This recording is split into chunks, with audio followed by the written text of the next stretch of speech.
Magandang araw mga kaibigan. Ito, nakakabahala na pangyayari sa Nepal na baka mangyari din sa Pilipinas. Grabe. Post ng The Times of India. Finance Minister. Nagkakagulo din sila doon dahil sa korupsyon. Patulad natin, korupsyon. Katulad ng Indonesia, korupsyon. Finance Minister Faudel chased, kicked, and assaulted on the streets. Nako, ano kaya ang pakiramdam ni Finance Secretary Ralph Recto pag mapanood niyo ito? Tingnan niyo ha, grabe, ang galit ng mga Nepalese. Mas grabe pa kaysa sa mga Indonesians.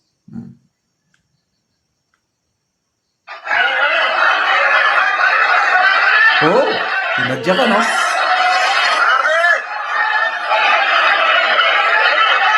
Minilyohan niya.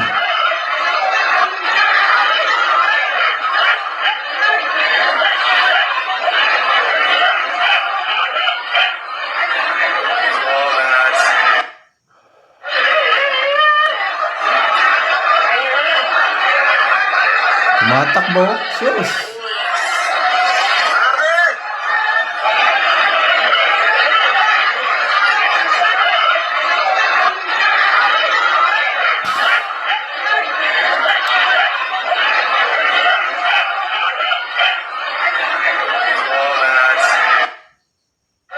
Sabay. Ah,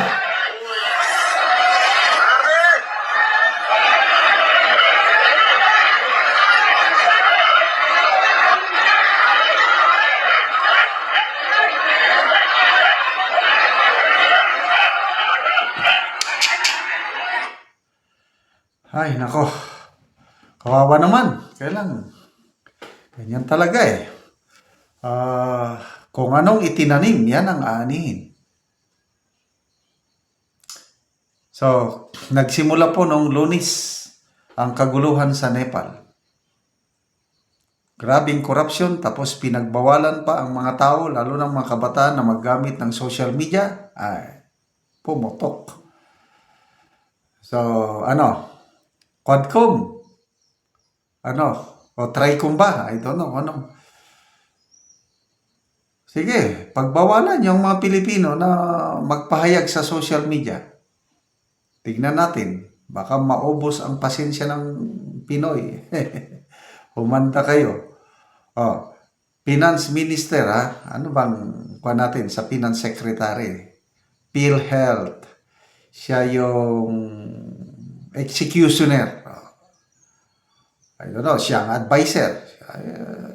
Siyang ano bang kuha nito?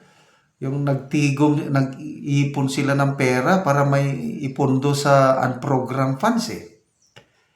Panahon ni PRRD, mga flood control projects, karamihan program.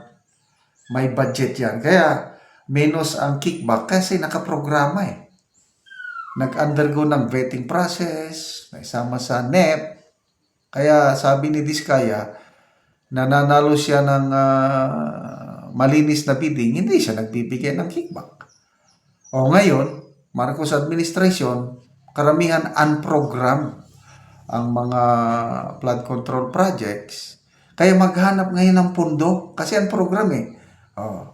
Nung pundo. Sana yan. Yung PhilHealth. Ginamit sa infrastructure eh.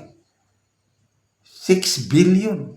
Naghihirap ang mga Pilipino, nagkakasakit, tapos gagamitin lang sa mga pet projects ng mga lawmakers. Sinong gumawa niyan? Di Finance Secretary.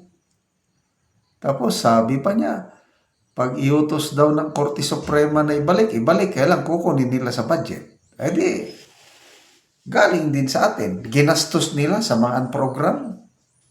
Mabuti lang sana kung ginastos na nakinabang ang taong bayan.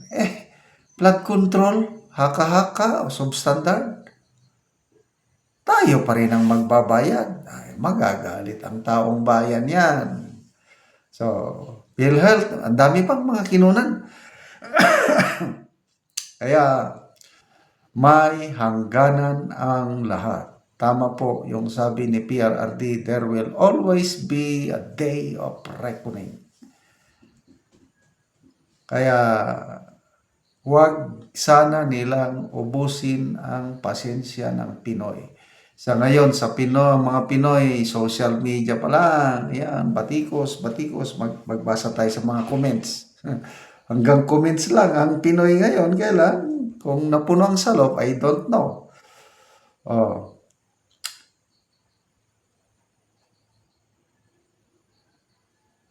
Ay, karami nag-comments. Mga mga Indians, Nepal, Bengal, hindi pala Pinoy ito ang mga nag-comment. Kasi post ng Times of India. So, Prime Minister ng Nepal, ex-Prime Minister, sinunog ang bahay. Pati ang wife, nasunog ng buhay. Grabe. So, habang maaga pa, sana ayusin ninyo yung investigasyon sa Senado, sa Kamara, o yung Independent Commission, ayusin ninyo. Ang mga Pinoy mapagpatawan. Huwag nyo lang ipakita na garapalan na Duterte lang ang inyong gustong palabasin na masama. Kagaya nangyari sa House hearing kahapon. Mga questioning ng mga kongresista, alatado, gusto nila maipalabas Duterte ang masama. Mabuti na lang, magpasalamat tayo kay Mr. Curly Diskaya. He stood his ground. Nagsabi siya kung anong nangyari, na walang kickbacks na naranasan niya. Hindi siya nagbigay ng kickback sa mga DPWH o lawmakers panahon ni Tatay Digong kasi nga nakaprograma yung mga nakuha niya na panalunan niyang proyekto, malinis nga bidding, nakaprograma. Walang rason na magbigay siya. So walang kickbacks. Kung meron man, maliit. Ang sabi sa akin ng mga contractors kong 5%. Dati maliit.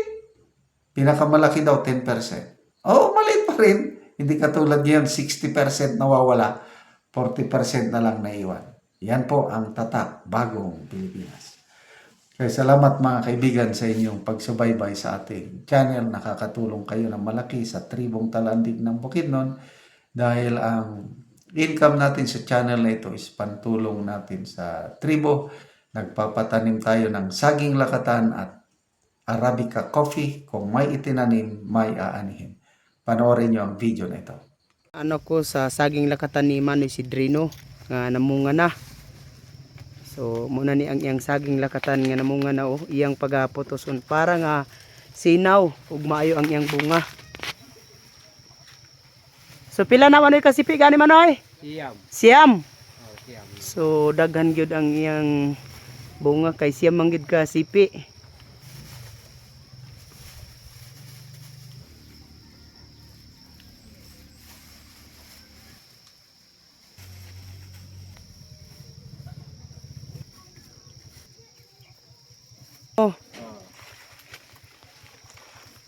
Gisandayan nang gyud kay taas kayong saging ang lakatan kay tambok man gyud. Salamat kayo sa Ginoo kay nunod ang akong saging.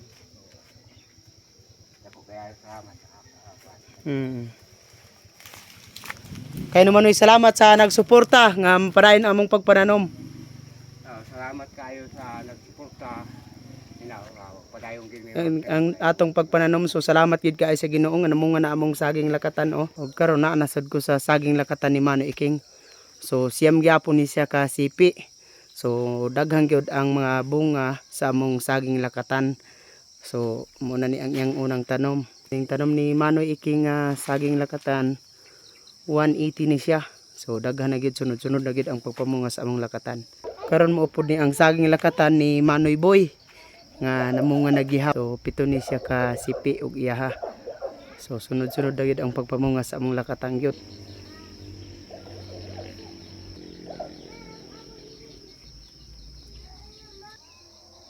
Ang among lakatan namunga na. Salamat gid sa Ginoo.